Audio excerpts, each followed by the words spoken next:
Hello, future viewers. Welcome back. We're going to start part 2 of capturing a ship. This is a little different from the usual method, especially in Shining Force. Normally, we try to get a ship through saving a town or helping a mayor or something like that. But this time, we're not doing that. We're just kinda hoping that the enemy doesn't burn everything down before we get there, which I understand is the usual tactic for this sort of thing. Well, we've already kind of taken a look at the map. We've got a couple of larger groups of enemies instead of just a few scattered around here and there. So we'll see if we can cope with that. I'm fairly sure that we can, though. Even though this is by far the more difficult of the first two books, I think we have enough character power to deal with that.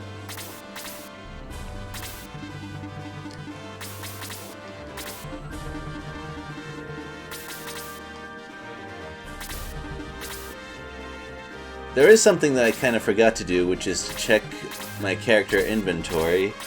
And this is going to be important because I have no doubt that this is going to become a factor when looting treasure chests and possibly also looting enemies. I don't expect another steel sword or anything, or another Robin arrow, but you never know what's gonna be droppable. Like that power spear. I don't want to lose that power spear, for example. In fact, that's probably the only thing I really have to look out for here as far as enemies that drop things. I mean, if the skeletons drop their medical herbs, that's nice, I guess. But I can afford to lose that.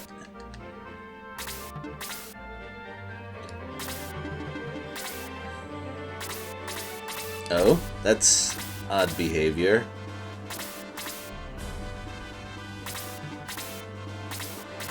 This is such a change from other games that I've played along these lines. Especially Final Fantasy Tactics and Tactics Ogre do not seem to do that. They seem to have all of their enemies active from the start. And Ring of Red is a little unusual.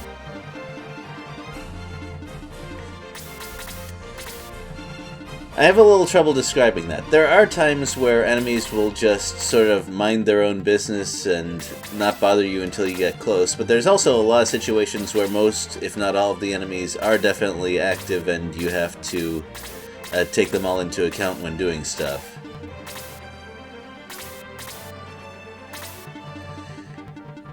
It's an odd bit of behavior. Oh, I don't think that's gonna work so well.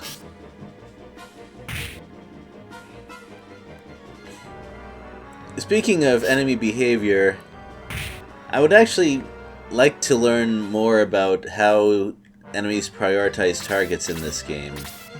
I've seen more than one occasion where the tankiest character is the one that enemies focus on, even though there are often better choices. And this is... I wouldn't say I'm super experienced in the most difficult tactics games, but I have played a fair number of games where enemies are a little more savvy about who they should target. Also, I should just use my antidote herbs while I have them, instead of using detox spells.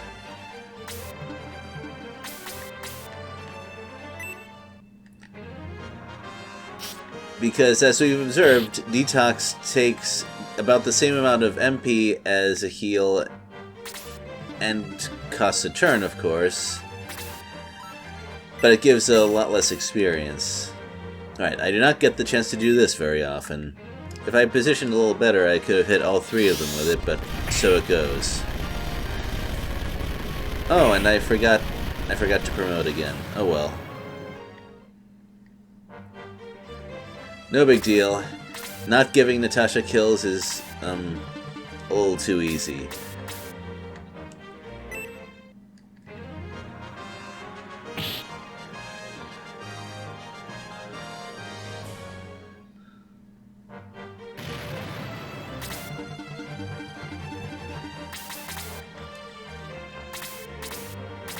Well, I expect Natasha to be attacked soon. Probably by the brass loader and the skeleton. But I can work around that.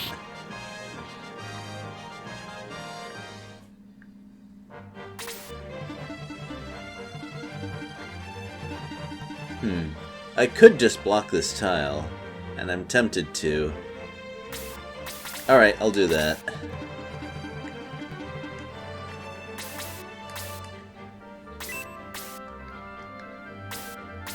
Yeah, I should start doing this.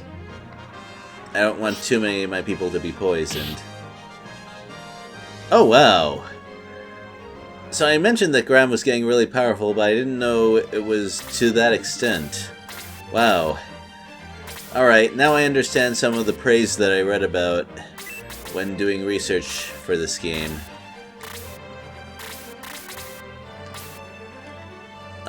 That's gonna be some experience drop-off for that zombie. Yeah, pretty much everyone else would drop off less, so I guess someone else will have to move into that spot. There's probably drop-off for the Hell Sniper as well. Oh wow, I didn't think it would be that bad. That's disturbing. I don't know what to say about that. I can't afford loss like that. That's really bad.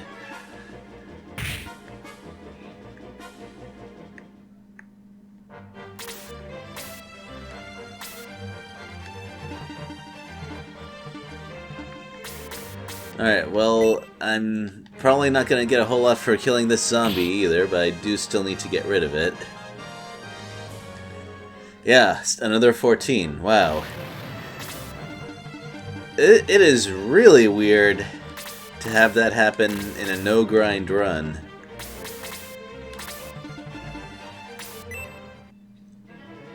Oh yeah, sure, you do that. I don't care. I feel a little bit unsettled by that, actually.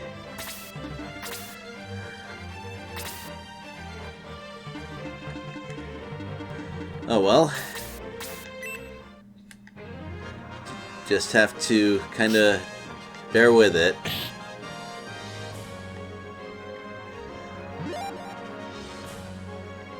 Okay, that's good at least. I think that after this I should promote everyone who's level 12 or above.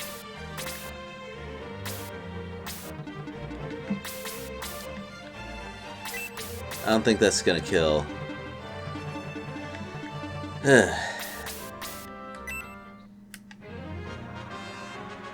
Well, that's not gonna kill either, but maybe this will. Luke does hit very hard. Not quite. Close, but not quite. And that's not much experience for you either. Wow. Bear in mind, the brass loader was introduced very recently. That's gonna kill either of them. Fine, you'll just move ahead and prepare for the next thing to do. Oh, that's a lot of enemies in one place. Maybe the Pegasus Knights will go to the right and I can deal with them kinda on their own.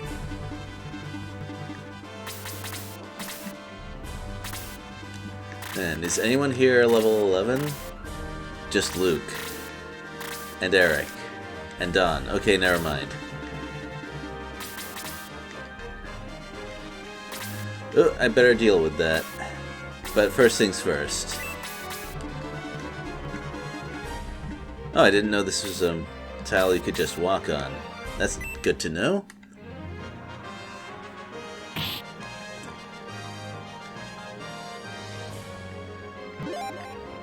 It's 29. And those guys were a little bit under-leveled. I've already talked about how strict this game is about controlling what level you are, but I'm still a little bit surprised sometimes. Okay, that doesn't bother me at all.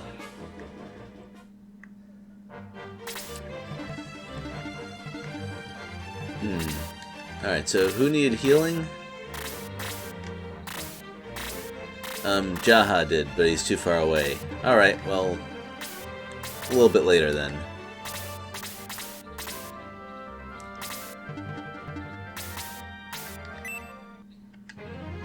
I doubt this is gonna kill.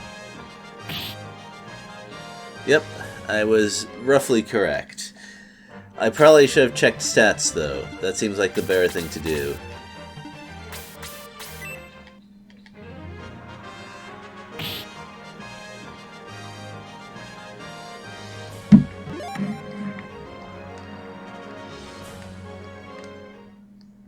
Alright, well at least the skeletons haven't completely dropped off yet.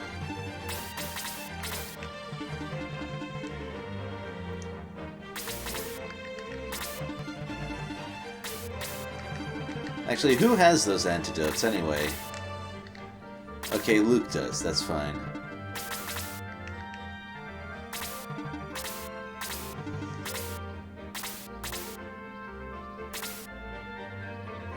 You're not gonna run away from the people who can heal you.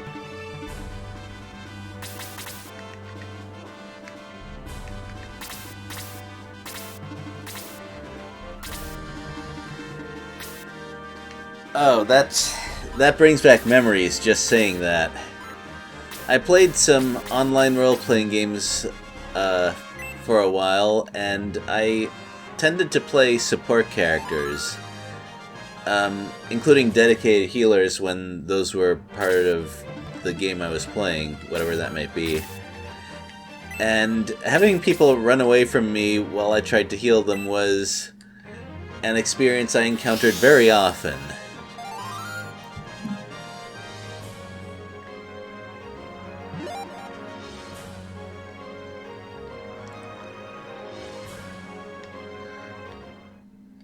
Oh, okay.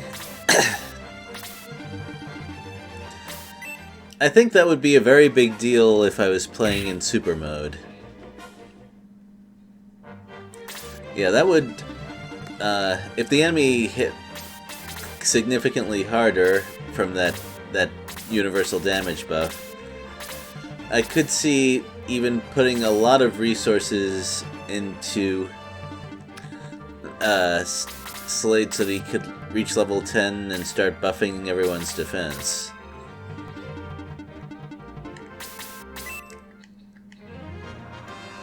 I would be very interested in that. Okay, Pegasus Knights have also not dropped off. But I'm still not giving Graham kills because... let's not go overboard, shall we?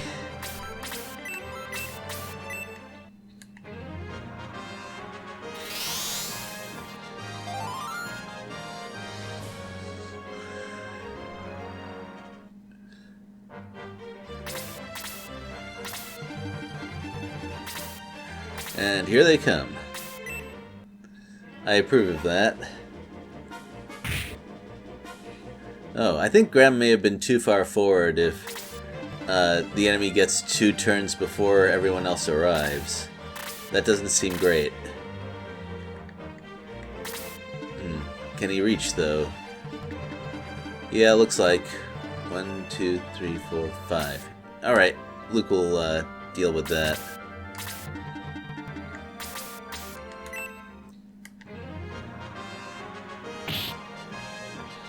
Oh, not quite. Not quite. That's a shame. It's not insurmountable, though.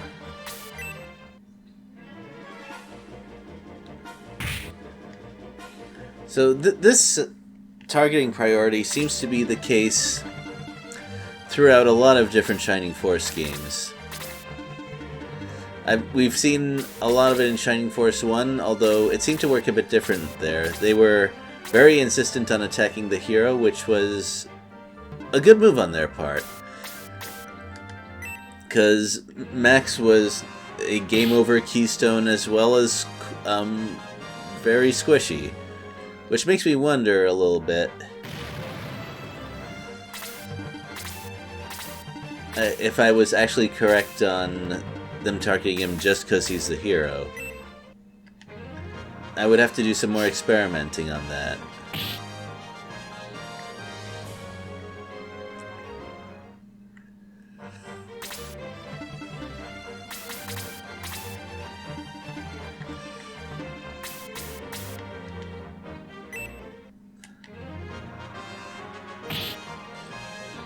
Alright, perfect. Luke can definitely finish that one. Graham will not. Graham is not going to do much of anything here. Although I think the Pickassissinite can still reach him. Not that it matters anymore, provided this hits, of course. Wow! This game. They're going out of their way, aren't they? Oh, okay, never mind, not a problem. I can just leave the Pickassissinite there and Luke will eventually get his turn. In the meantime, I should start preparing for the next people who are starting to approach.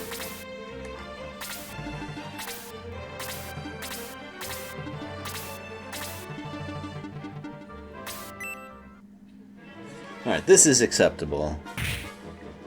So, some things that I've noticed that the games have in common. Shining Force 2 loves to go after centaurs, even if mages are nearby sometimes. Shining Force CD likes to go for warriors.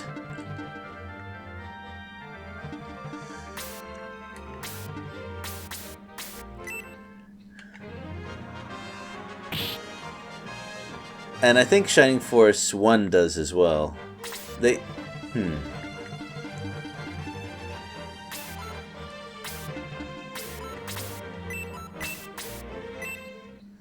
Right, now if they start going after Graham, it won't matter so much.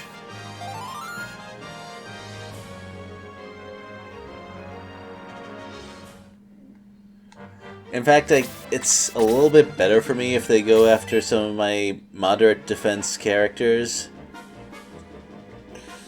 Yep. The enemy actually brought a lot of healing resources into this battle. We have the 2 skeletons with medical herbs as well as the priest.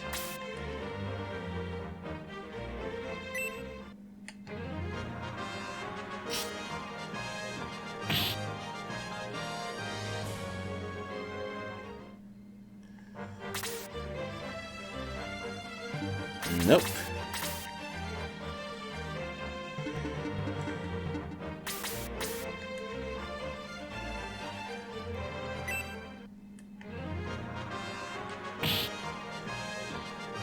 Fortunately, instead of staying as one big group, they seem to have spread themselves out a bit.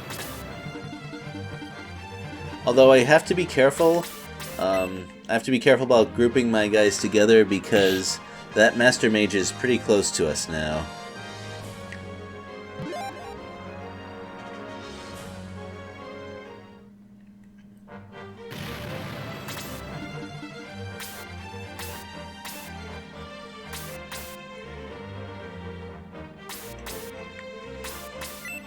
Well, that priest is probably going to heal himself anyway. But I might get a lucky turn order and get him before he can do that. Alright. Not bad. Oh, I don't think I actually explained why it's better if my lesser defended characters get attacked. It's because healing a greater portion of a character's life bar in one cast increases the healing experience.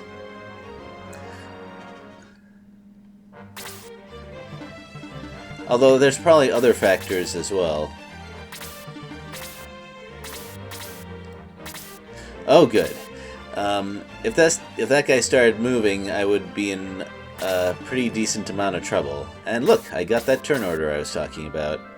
Very nice.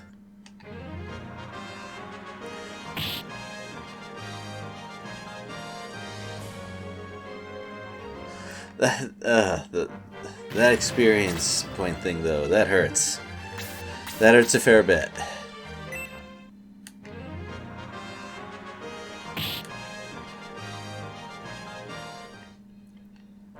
But it looks like I'm finally starting to catch up to enemy durability somewhat. I mean, Graham, of course, hits incredibly hard. But as you can see, I'm almost defeating enemies in 2 hits now.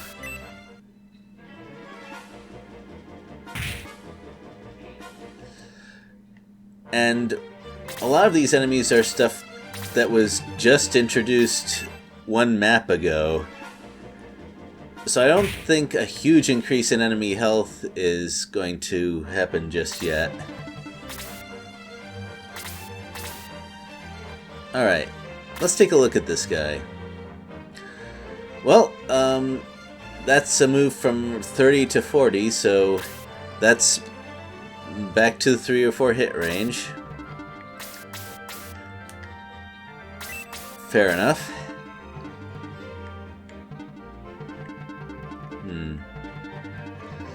Not sure I like any of the places that Chester would want to go. How far can you go? 5. Yeah, that'd be bad. But it's okay, Chester can do this instead. I almost forgot about that Hell Sniper.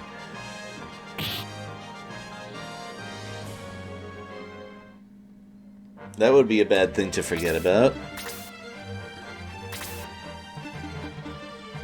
Well, I guess you can do something, kind of. Set up an easier kill for someone.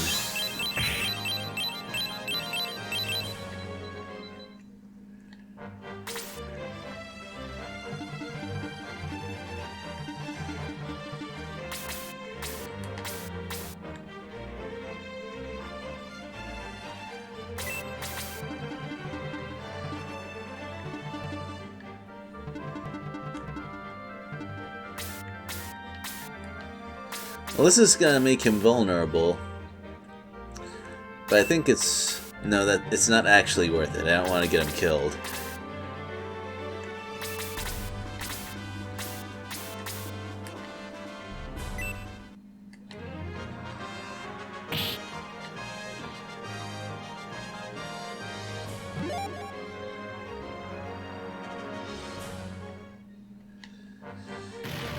Yep.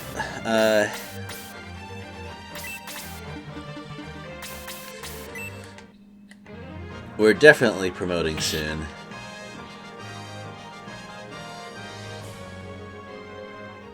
Ugh.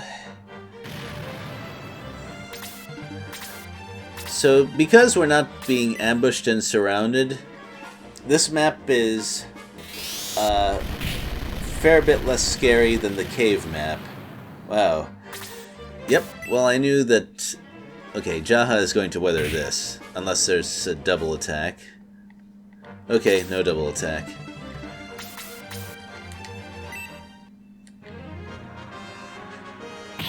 But I should have someone use a healing herb on him if I can. I didn't check to see if Diana had one, and I should have done that. But it's okay. It's no big deal. I can back him off and have someone else go in and block the way, I think. Or at least make it easier for someone to reach him.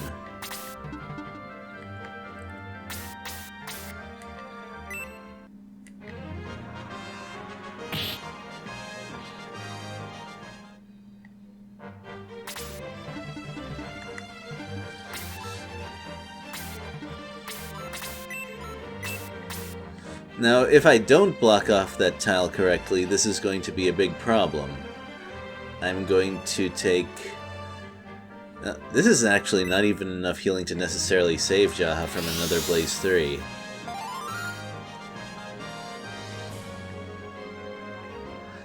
Especially if there's a magic crit.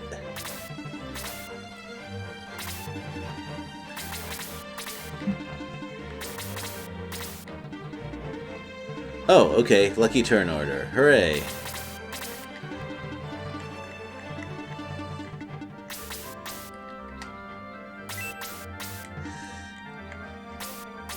I don't like this formation, but I think I need to go with it anyway.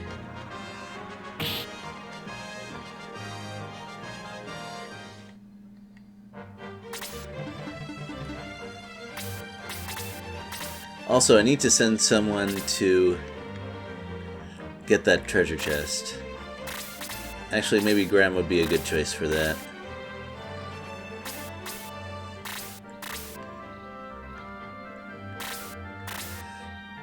Yeah, I'll need to heal Dawn soon.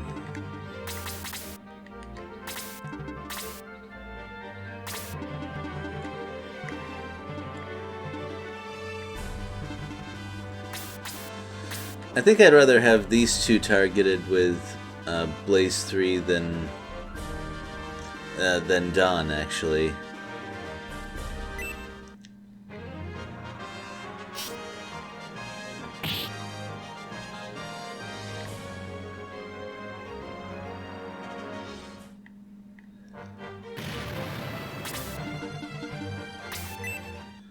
What? Okay, maybe this will be a one-hit kill. That would justify it. No, it's not. It doesn't justify it. That was a double target Blaze 3 right there. What is wrong with you?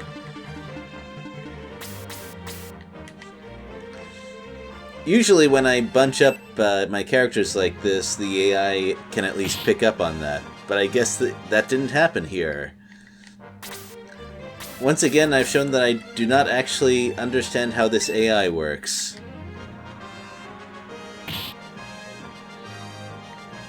Well, that makes things easier for me, at least. Wow, the Master Mage has already dropped off in experience. I know I talk a lot about that, but the examples of that happening seem to just get more and more extreme.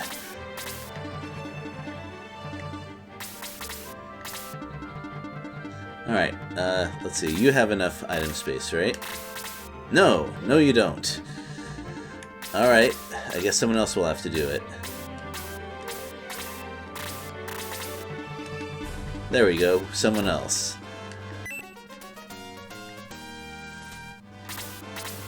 Oh! Okay, that's good. I can go for that.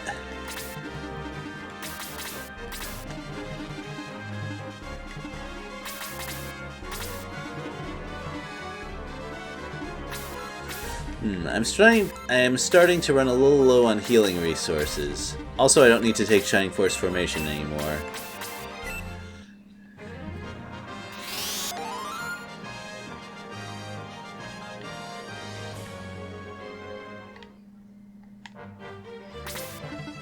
And I think Slade has reached the point where he can get decent experience just from casting heal on people.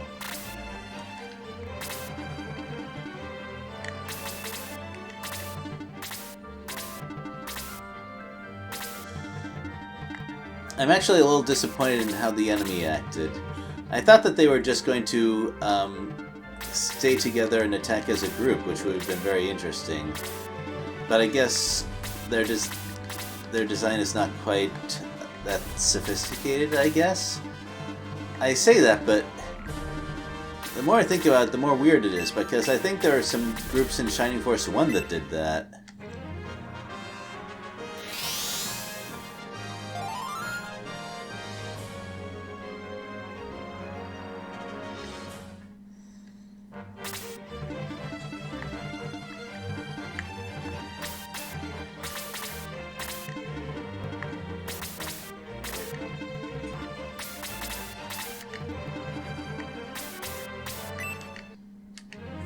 Now, if you think like a game developer and assume that the player has been spreading the experience more or less evenly throughout all the characters, instead of, for example, not giving anything to May and very little to Natasha, then maybe the experience distribution makes a little more sense, but it's still unusual for Shining Force.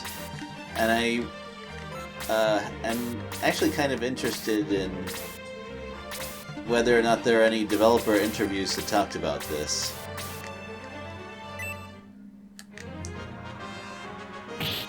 Looks like the priest is staying near the Arch Knight, which is not necessarily a bad move. That knight is the strongest unit on the field on their side. And before I do anything really silly, let's make sure that I'm not missing any... Yes! Killing the last enemy before getting this would be a problem. It would be an issue. It would be a no-no.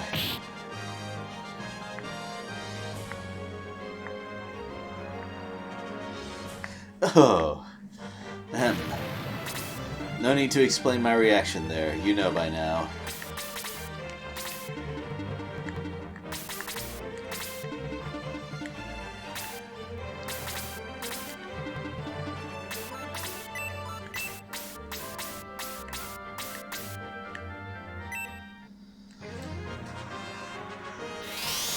Alright, if I need healing after this, Luke will have to do it.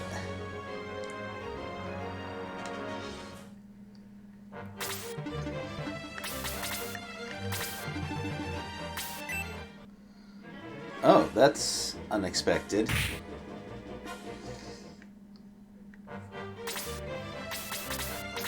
Alright, I think it's okay to kill the priest, but I need to leave the knight alone for now.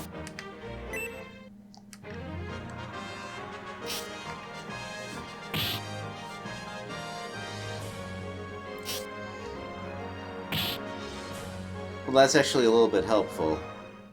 Although, everyone will pretty much get their turns before the priest does. Maybe I should try to surround the knight, now that I think about it. Nope, not taking any chances with that.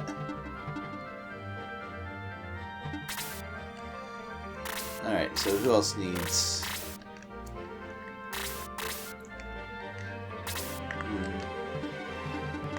Well, I shouldn't worry about that with Slade, regardless. No need to worry about that.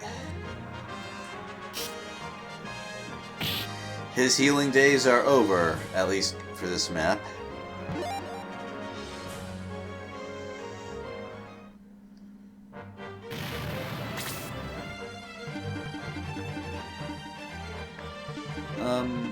I think Don or Graham can reach the treasure chest now. I better make sure Diana is in Luke's range.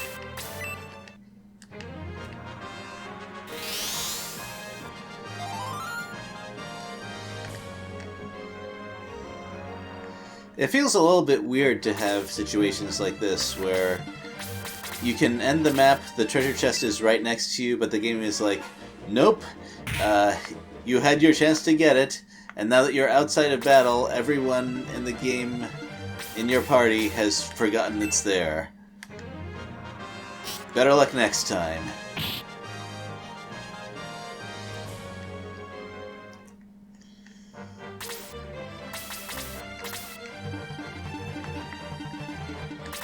Uh-oh.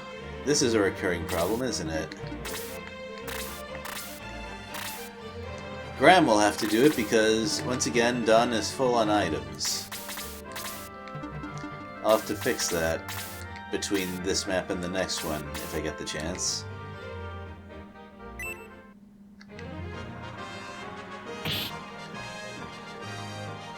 So I need to be careful about that, because this Archknight has boost, and if I leave it alive for too long, it'll probably use it. Oh! That's a bad thing to miss. That's something that... Wow. Running Pimento is the sort of item that you find in most games, and you, in particular, find precisely one of them per game.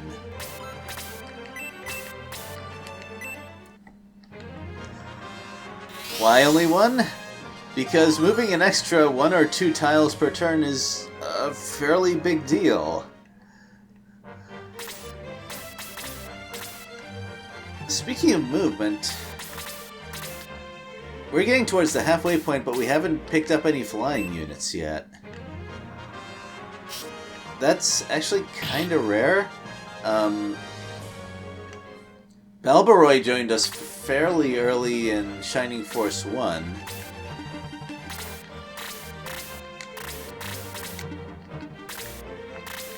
Anyone close? Oh, Luke. Luke should get this, I guess. Alright, now we play the waiting game. Oh, Jaha, too. That would be fine. Actually, that wouldn't be fine. He's probably going to promote, and I don't want him to be at 90 experience. That'd be a little depressing.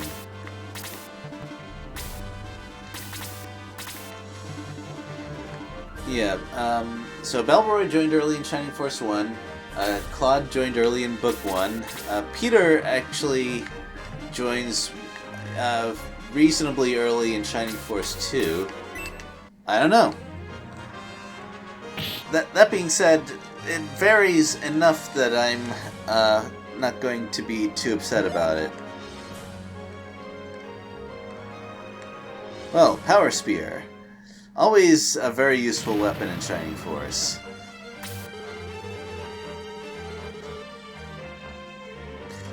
Well, you're on a ship, and it's Shining Force. I would hope so.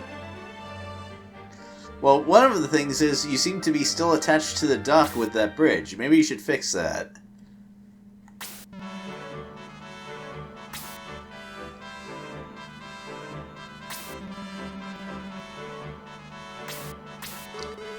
Huh.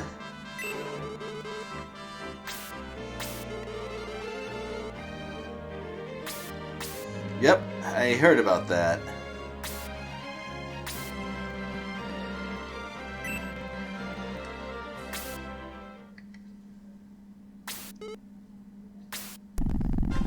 No, don't wait. That would be bad. Waiting is not good. Oh well. Wait, is the Shining Force actually going to be split up? Because that's new. That's actually... Wow. Credit to the game designers for this one. If this is an actual party split, that's the first time I've ever seen people leave the party, even temporarily, in a Shining Force game. I'm certain it doesn't happen in Shining Force 2, it doesn't happen in 1, it doesn't happen in Book 1. Wow. Also, Graham left. No, come back with my Robin arrow. No, why Graham? Why did he have to be one of the ones to run across? Okay.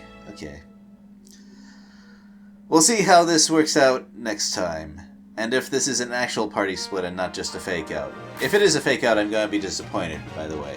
I will be very unhappy.